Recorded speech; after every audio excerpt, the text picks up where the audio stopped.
Quel est l'état actuel du cinéma congolais? Le cinéma congolais est à l'étape embryonnaire. Je m'explique.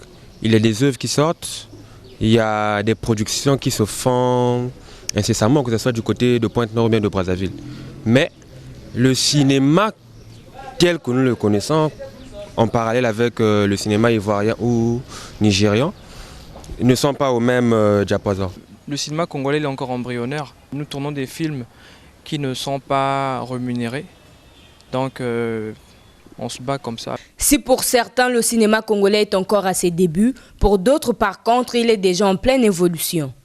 On est passé à l'année 2019 de 2 à 3 productions, à voire 10-15, ce qui veut dire que le cinéma congolais commence à mieux se porter.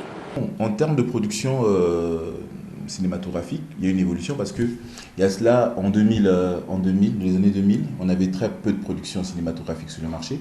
Aujourd'hui, nous notons et nous remarquons que le nombre s'accroît et qu'il y a beaucoup plus de réalisateurs qu'à l'ancienne époque. En termes de films, moi je pense que nous évoluons. Malgré ce pas vers l'émergence, les acteurs de ce domaine ne jouissent pas encore de leur métier. En cours, je dirais non. Je ne vis pas de mon métier. Mais vu qu'on aime le métier et que c'est une passion, donc on le fait tout premièrement d'abord pour l'amour qu'on a d'abord pour ce métier. La qualité des films congolais pose encore problème. En termes de qualité, nous n'évoluons pas. Parce qu'aujourd'hui, le cinéma se résume, tout le monde pense que ça se résume à une caméra et à un ami qui est devant la caméra. Et c'est tout. On ne tient pas compte des principes de montage graphique, des principes d'éclairage, des principes sonores et tout. C'est pour ça que le cinéma congolais a du mal à percuter et à vendre à l'extérieur. À la question de l'accompagnement du gouvernement dans ce secteur, les avis sont divergents.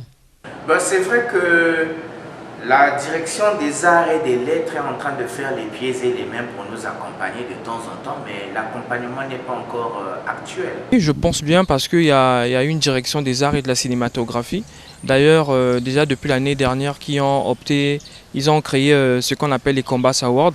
Donc c'est donc une cérémonie d'excellence du cinéma congolais. Cette cérémonie vise à remettre des prix aux meilleurs cinéastes congolais, donc voir les réalisateurs, les acteurs et tout, dans différents domaines. Le gouvernement ne fait pas le cinéma. Ce sont les hommes de cinéma qui font le cinéma. Eux, ils font la politique. Donc, laissons le gouvernement faire son business. Nous aussi faisons notre business. Ça serait une bonne chose un jour que, aujourd'hui, lors de la diffusion d'un film, on voit les distributeurs. Oui. On voit des chaînes de télévision venir voir les films. Oui.